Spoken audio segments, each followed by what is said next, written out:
Hey guys, welcome to my YouTube channel. আমি দেবফ্রেন্ড বিপ্লব। তোমরা কেমন আছো? আশা করি সবাই ভালো আছো। আজকে আমি যে তিনটে বিষয় নিয়ে কথা বলবো সেটা হচ্ছে রঘু ডাকাত এবং খাকি দা বেঙ্গল চ্যাপ্টার শেষের মাকে নিয়ে কথা বলবো, এবং সেটা রিলিজ ডেট কবে সেটাও তোমাদেরকে জানাবো, এবং যেটা এসবিএফ এর সঙ্গে নতুন যে সিনেমাটা আসতে যাচ্ছে দেব এবং শ্রাবন্তী, সেটা তোমাদের সঙ্গে কথা বলবো। তো ফাইনালি প্রথমে খাকি টু কাছে আসি। খাকি দা বেঙ্গল চ্যাপ্টার গতকালকে আমরা টিজার দেখেছিলাম এবং অনেকে টিজার সেটা দেখেছে, কিন্তু টিজারটা আমার কিরকম লেগেছে সেটা তোমাদেরকে আমি রিয়েকশন করে জানিয়ে দিয়েছি যে আমার টিজার কিরকম লেগেছে। কিন্তু তার সাথে তোমাদেরকে একটা কথা বলি যে তোমরা অবশ্যই টিজার যদি কেউ না দেখে থাকো, প্লিজ তোমরা ইউটিউবে খাকি দা বেঙ্গল চ্যাপ্টার নেটফ্লিক্সে তোমরা ইউটিউবে তোমরা পেয়ে যাবে, তোমরা সার্চ করলেই পেয়ে যাবে। তোমাদের টিজার কিরকম লেগেছে আমাকে অবশ্যই সেটা কমেন্ট করে এই কমেন্ট বক্সে অবশ্যই জানাবা। তোমাদেরকে আমি সেটা বলেছি, কিন্তু আমরা তো অনেকে টিজার দেখেছি, কিন্তু টিজারটা দেখার পর আমরা কি এখনো পর্যন্ত ধারণা করেছি যে সিনেমাটা কবে আসবে, কবে রিলিজ হবে, সেটা আমরা এখনো পর্যন্ত জানি না। কিন্তু আমরা জানি যে এটা সিনেমা রিলিজ হবে, কিন্তু কবে রিলিজ হবে এখনো পর্যন্ত সেটা আমরা জানি না। এটা আমরা ধারণা এখনো পর্যন্ত করতে পারছি না, কারণ এটা আমাদের বাংলার মানে প্রোডাকশন হাউস থাকলে কিছু কিছু সোর্স থেকে জানা যেত, কিন্তু এটা নেটফ্লিক্স অলরেডি এটা বলিউড যাকে বলে, বলিউডে যেটা বড় বড় প্রযোজনা প্রতিষ্ঠান করে এবং ভালো ভালো এরা সিরিজ বানায়।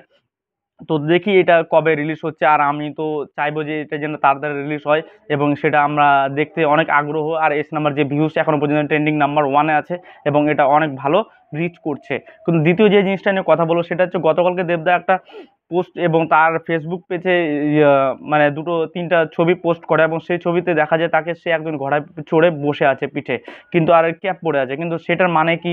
অবশ্যই আমরা যে জানি যে আগামী যে সিনেমার যে ছবির শুটিং শুরু হবে সেটা কিন্তু রঘু ডাকাত, কিন্তু তার প্রশিক্ষণ চলছে এবং সে শিখছে যে কিভাবে কিভাবে কি ঘোড়ায় চড়ে কিভাবে কি করতে হবে, তাকে প্রশিক্ষণ দেওয়া হচ্ছে। কিন্তু অনেকে কমেন্টে বলছে যে এই সিনেমা যে ওকে প্রশিক্ষণ দেওয়ার কারণ কি?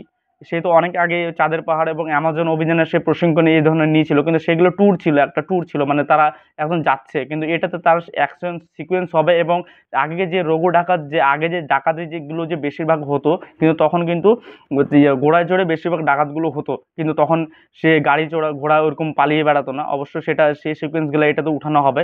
দেখি এটা কিন্তু এআই এর মাধ্যমে এটাকে অনেক জায়গায় কিন্তু মানে শ্যুট করা যেত, কিন্তু সেটা দেবদা অলরেডি করছে না, সেটা সে রিয়েল দেখাতে চাইছে। আর এটাকে যে আমরা যে সেটা রিয়েল দেখতে পারবো, এটা এর জন্য দেবদার জন্য হ্যাটস অফ। তো অবশ্যই যে দেখি কীরকম হয় শুটিংটা, এবং সেটা আপডেট আমরা আস্তে আস্তে জানতে পারবো অলরেডি।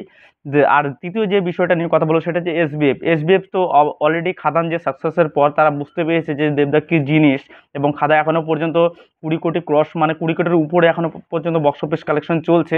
কিন্তু সেই হিসাবে তারা একটা সিনেমাতে অবশ্যই রঘু ডাকাতের সঙ্গে তো আসছে সেটা তারা, কিন্তু তারপরে যে সিনেমাটা আসবে সেটা হচ্ছে শ্রাবন্তী চ্যাটার্জি, এবং আগে তারা জুটি বাঁধতে যাচ্ছে, এবং আগে আমরা বেস্ট কমার্শিয়াল সিনেমা তাদের সঙ্গে দেখেছি, এবং শুধু তোমার জন্য সেই সিনেমাতে তাদেরকে লাস্ট দেখা গেছে, তার পর তাদেরকে কোনোদিনও দেখা যায়নি অবশ্য, এবং নতুন করে জুটি বাঁধছে তারা। এবং সেই সিনেমাটা নাকি হতে যাচ্ছে সেটা রোমান্টিক, মানে প্রেমের সিনেমা। প্রেমের সিনেমা তো অলরেডি দেবদা তো ফাটিয়ে দিবে। তো দেখি কীরকম হয় এই সিনেমাগুলো। এই তিনটা আপডেট তোমাদেরকে আমি জানালাম। আর অবশ্যই তোমরা আমাকে আমার চ্যানেল জন্য নতুন হয়ে থাকবে, প্লিজ লাইক শেয়ার এবং সাবস্ক্রাইব করতে কেউ ভুলবে না। আর আমি নতুন শিখছি, আমি দেবফ্রেন্ড বিপ্লব। তো অবশ্যই ভালো থাকবা, টাটা, টেক কেয়ার। আমার চ্যানেলে নতুন নতুন আপডেট পাবা, তো ভালো থাকবা।